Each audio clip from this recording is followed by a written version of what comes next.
Hello everybody! Today we are going to talk about basic types of variables. And we also gonna talk about how we should name our variables so our code will look better for others and for us in future. Okay, so what type of variables do we have and what is type of variable? Well, when we create a variable, so we, for example, create a variable named a and we assign to it, so we put into the variable value 5, it means that we've just created a variable that type is integer. Okay, integer, integer, and we can check it when we run the program and we use something what is called a command, a function type, and we do something like that. We send there a, the variable a, to see the result. As you can see, we'll have as a result int, which means it is integer. It means that you have got now inside of it integer value. Okay. We have got also something what is called float numbers. And it means that are numbers with fraction. So for example, 3.14. And this is called float numbers. Type. Oh, I have to run the module first. Sorry.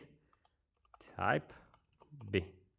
As you can see, it's float now. It's very important to notice that we've used the dot here, okay? We didn't use comma, we used dot. In order to create fraction, we use dot, okay? So, as you can see, we have got now 3.14. We've got also type that is called string. It is a sequence of characters. So one character next to each other. And in order to create string, we need to type the name for variable, then the equal sign, and then use the double quotes or single quotes. And between them, the string, the word that we want to put there. So for example, we can put there my name, Arkadiusz. And when you run the module, and I type name, as you can see, we have got now Arkadiusz. That's working, but we can also do it with the double quotes. As you can see, you can do it like that too. But what's the difference? Well, if I wanted to, for example, create a sentence, right? And I would say, I am from Poland. As you can see, this thing got interpreted and we can now type sentence and I have got I'm from Poland here. But if we use the single quote, our interpreter doesn't know where we start or where we end this string, this sequence of characters, right? Because he's like, hey, this started here and ended here. What is that things after it? So as you can see, we can, if you want to use the single apostrophe in the sentence, in the string, then it's better to use the double quotes. Or there is also another way to do it by using, for example, backslash. When we use backslash, we are saying to the interpreter that this single quote is a single quote that we want to show. It's not a single quote that is used to open and end string, okay? When we run the module, as you can see, we've got the result properly. When we type here something like that, you will notice that the type of it is str. So it's string, right? The sequence of characters.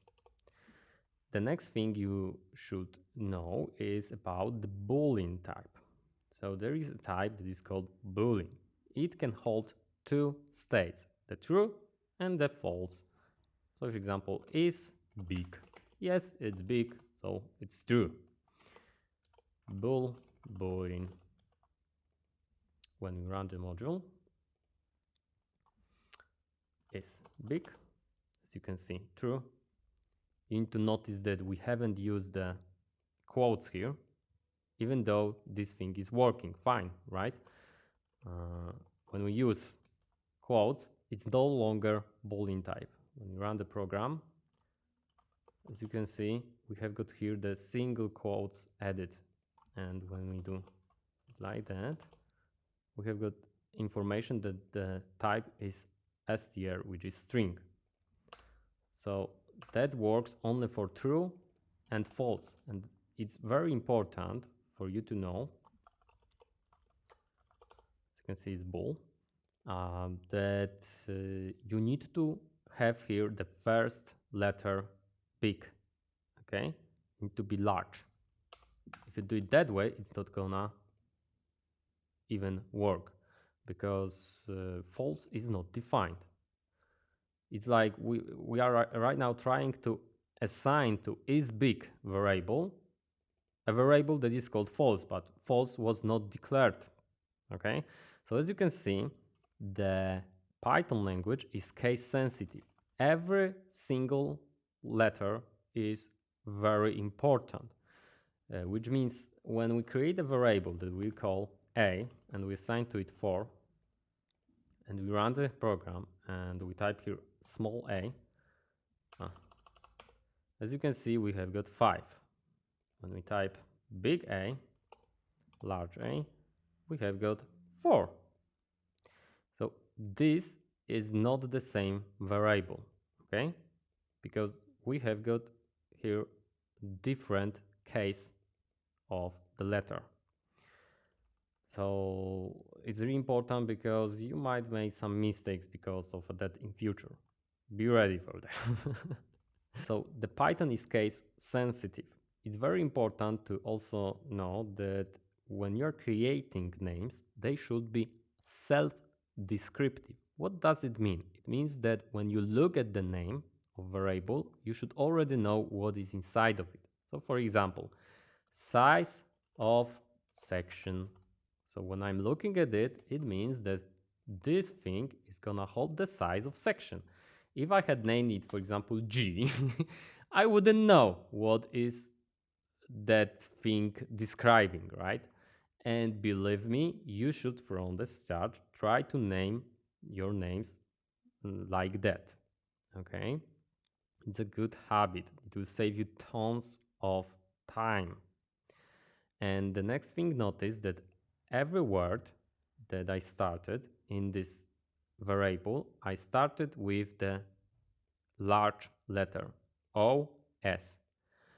It's easier to read the code like that, because if I do it that way, as you can see, I need to focus for a second longer, or maybe millisecond. It doesn't matter. You need to focus longer where the next word is starting, okay?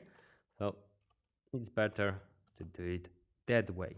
That every new word that you start, every word you start inside variable name should be capitalized.